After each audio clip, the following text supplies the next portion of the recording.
All right, welcome to the first episode of the Fantasy Trail.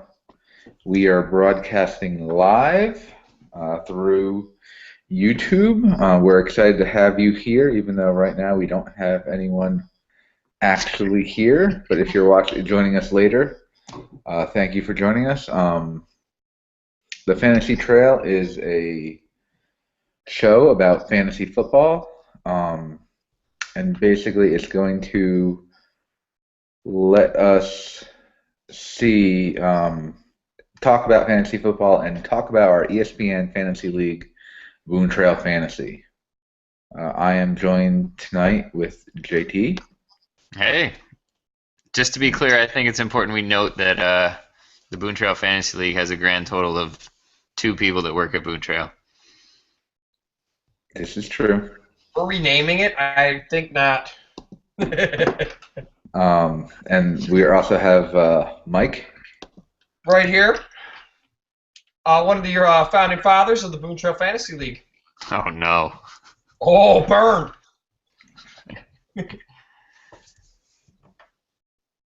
All right, let's start talking. And I don't know why our cameras are not switching. They're not. I I'm still seeing have it. a view of JT on the bottom, and I can see him fine, but it is on you. Oh, it's on me now that I'm talking. Okay, here we go. It Yes, wasn't. I see you. Yeah, mine was switching every time. Okay, mine was not switching. I guess we're learning though as we go on. Oh, and I'm Matt, and I'm also a founding member of the Boone Trail Fantasy League. Burn! Borderland founder here. 1 year late. All right. We have So we some got our draft coming up this Friday. exciting. And Very excited. put a few rule proposals out there for the crew to be voting on. I would imagine 50% are going to show up having never looked at these rule proposals. So this is another reason for attempting to do this in hopes that they will view this video and at least hear out the thoughts. Okay. But most of these are coming via Matt. So why don't you start with whatever you got, man? Okay. So right now we have a half point PPR 12-team league. You get 1 extra point per touchdown for quarterbacks, and other than that, scoring is pretty standard. Pretty standard. This is our second year as a 12-team league, and one of what I was proposing is that we either starting this year or bringing to next year that we start as a keeper league or a dynasty league. I'm guessing keeper would kind of be a little bit more of where we're headed just to try it out. But with that, there's many different kinds of keeper leagues. I just something a little bit different. Sure. I think the idea of a keeper is fun. I was talking to you about this the other day, and I think I'm in on a keeper, but I think the number has to be somewhat low. I think with the amount of injuries and the amount of turnover in the league, there's not many guys that are worth keeping year to year to year to year, which makes the dynasty one all the more difficult. But the keeper thing sounds fun. I think that could be an enjoyable twist. I don't think it would have to change how people draft too much. It would only really slightly tweak that, and it would certainly make the draft different every year. So you said keep it low. Throw out a number there. 2 or I'd 3. throw I mean, out the the rosters number. aren't very big. I'd throw out the number 1. Wow, Um, that's starting real low. I'd start. That's exactly what I would do. Is I'd start very, very low with it, and would have to discuss that. Would this be a rule proposal for next year, or would we keep a player or players from last year's team?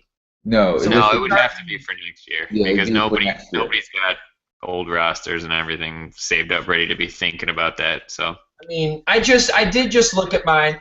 I've been in a keeper league where we went from standard to keeper, and then for some of the reasons you were saying, we actually went back to standard. You know what? one of the only things I could say that becomes an interesting problem with it, or it's just a little bit of a situation, is what happens when John Smith wants to leave the league and we bring in Sally Jones, and Sally Jones gets a team that isn't really good or a player that she doesn't really want to keep. The low number of keepers would be helpful with that, but that's a good point. That was one of the problems that we kept running into, and then we weren't going to be able to fill up the league to the number that we had the year before. Well, I want to say this is the first year we haven't had any kind of turnover with our league. Right. So we're getting a little bit more stable. Okay. And yes, it's a keeper league, but also if you don't like anyone on your team, you don't have to keep them. It's a choice. But that would give an advantage to those who have better players from the previous year. It's a 1-year advantage?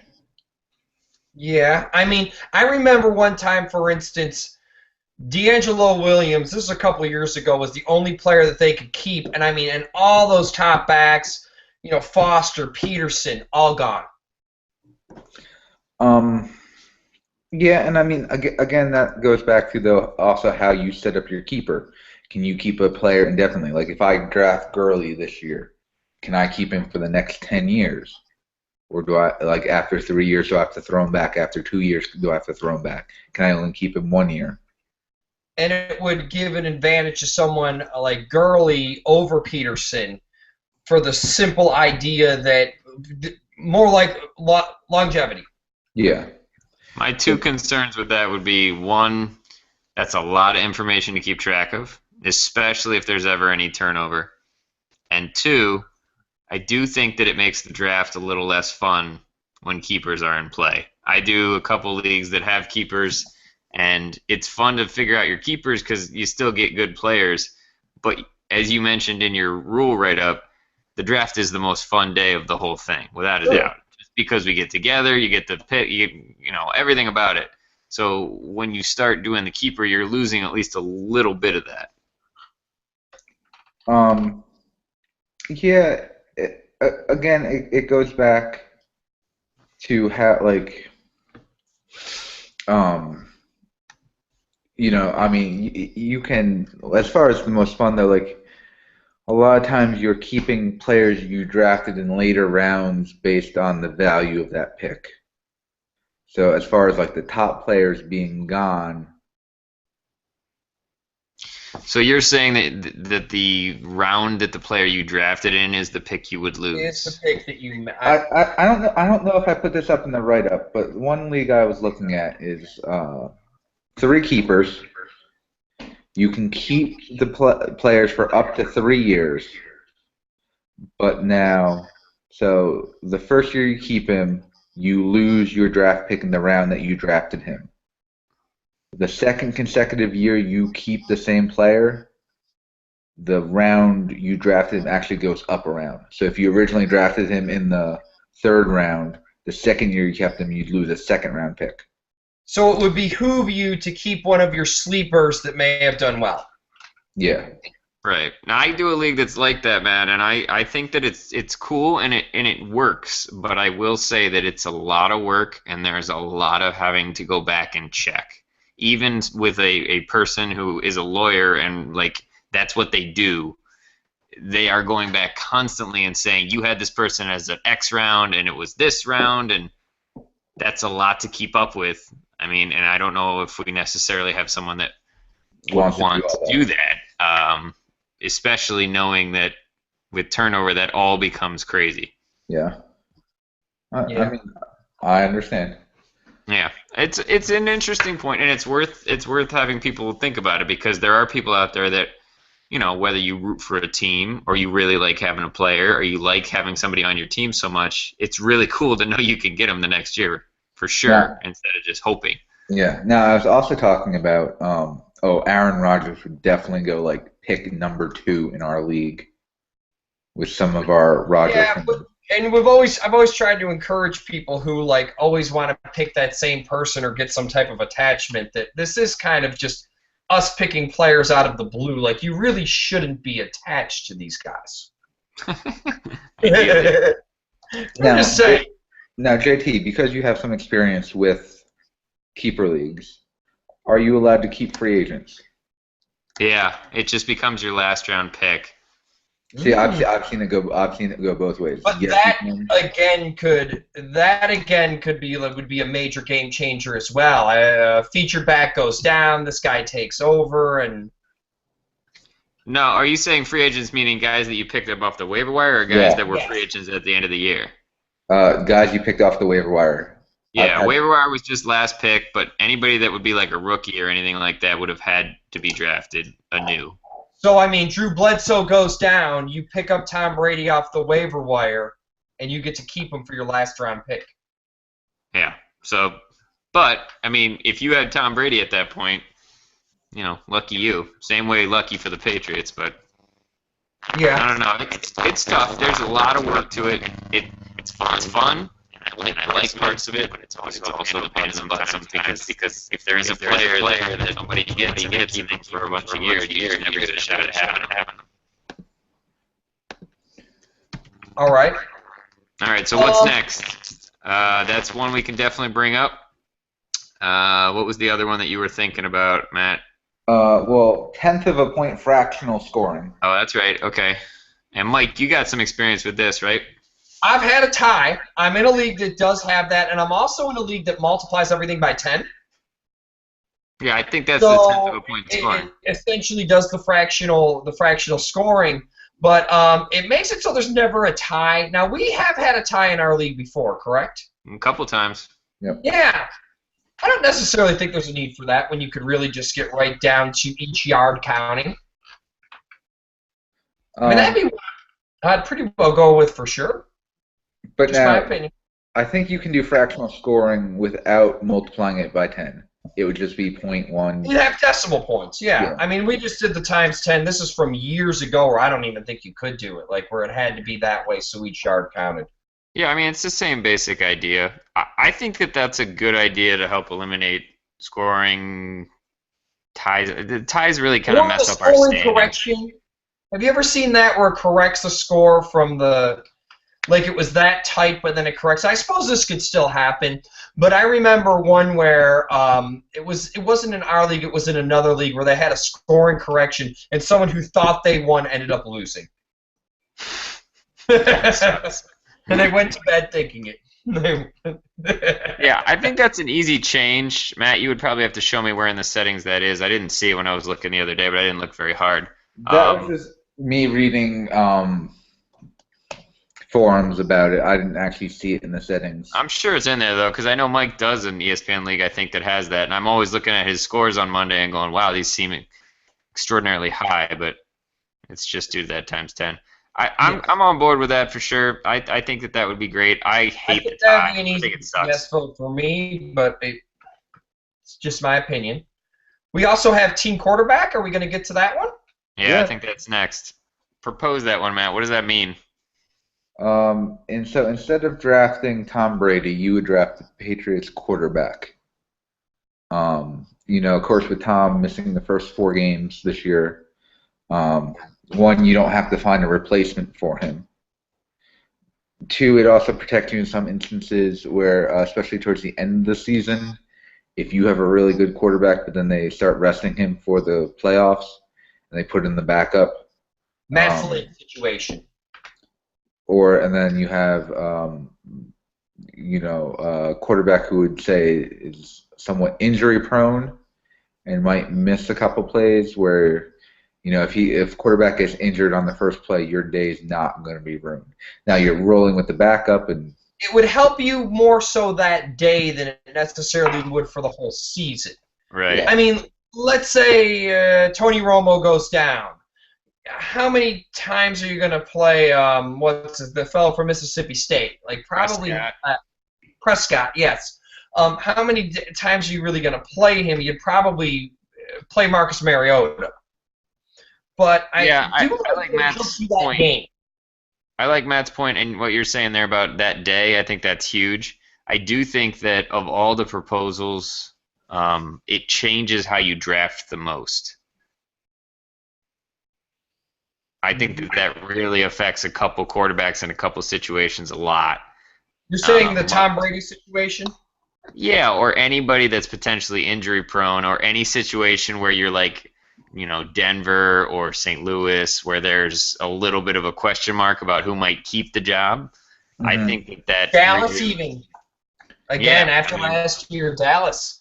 There's a lot. I bet you could name 10 where there's at least some question, or a very injury prone quarterback where suddenly you don't feel that same risk in taking them.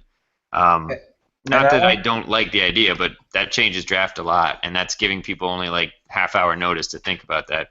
Unless they're watching the broadcast, of course. That's true. I want to say there were something like 76 quarterbacks who played in the NFL last year, although that seems kind of low even. Well, 2 per team and change. Okay. So say that you take 50, you have 50 draftable quarterbacks who put up scores every week, where then you're bringing it down to 32. Really, you only have 32 draftable positions. Yeah, and it would, where it would change it quite a bit as well. I feel, especially with those injury-prone quarterbacks, on how you would go about selecting a backup quarterback later in the draft. Well, honestly, you wouldn't. I don't think most people less emphasis on that backup. Depending on who you, I'm of the opinion of, depending on who your starter is. If you have a high-quality starter, don't waste the roster spot on a backup quarterback. Okay. And that would even just help it even more so. Yeah. Well, I think that's a good one. I think all 3 of these are cool ideas. I hope that people check this out, and so that they can come with their own thoughts on it, because it's tough every year when we're trying to explain these ahead of time. And I know we all do it. I totally understand why it happens. But if anybody who checks this out thinks of something else, or has another rule idea, just head into the website and post it on there so that people can look at it ahead of time. I think it's worth just a couple minutes. Okay, we actually we have someone live with us right now, which is pretty exciting. But one of the other ones, and I thought I had put this in there, but I guess I had not, was an offensive flex. That could be a quarterback too? The other one, I did not want to do that. I would try to avoid the quarterback on the flex because I couldn't see playing another position. Yeah, and you want to talk about if we're doing team QB, then there's no way that you're not drafting a second team QB. I remember a year where Adrian Peterson, I think it's the year he got the 2,000 yards rushing, and David Garrard still beat him on total points. I just can't say. Yeah, there's no question. It's definitely, that just becomes a second quarterback spot. If you want to do that proposal, Matt, I would almost just go ahead and say 2 QBs. Yeah. I've been going back and forth with it. I thought I wrote it up, but I guess I probably hadn't, or I stopped. I'm in a league right now that has an interesting flex situation, and it's because of the lack of featured running backs. They decided to only require 1 running back and to open it up into another flex running back wide receiver. But it has to be just those 2 specific positions. So you could get away with having just 1 running back because the quality just isn't out there like it was 12 years ago. It's brutal, and it's only getting worse. Yes. So it's an interesting idea. I'm not going to propose it, though. I'll keep things the same. Yeah, I would say that we definitely have varying degrees of people who follow football. Nowadays, all of our information and draft toolkits that exist on the site help out a lot. But when you start to get into backup running back and backup quarterback situations, it does get highly specific quick. So That's something No to be one aware of in this depth league. chart. I mean, Yeah. Well, that's all good. Matt, I think you mentioned that we're gonna try and do this every week. Do Every you want week. to run through the details on that? I guess we're gonna go.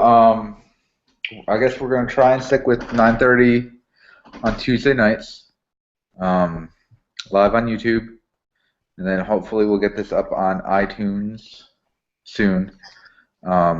See if we can figure out that process. all right. Next And week. you can also put up the link for people to go back and watch it on YouTube again too, right? We can put Yep. that up on the site. Yep, Excellent. it's recorded on the Fantasy Trail YouTube channel. So you Nice. just go to YouTube and just search for the Fantasy Trail. But I guess next week, next Tuesday, we'll have a recap of our draft, and we might talk about some week one. Well, Yeah, we got a couple weeks. Maybe we might just talk like injuries or something. That's Yeah, gonna we be could. it's gonna be tough waiting that long, but yeah.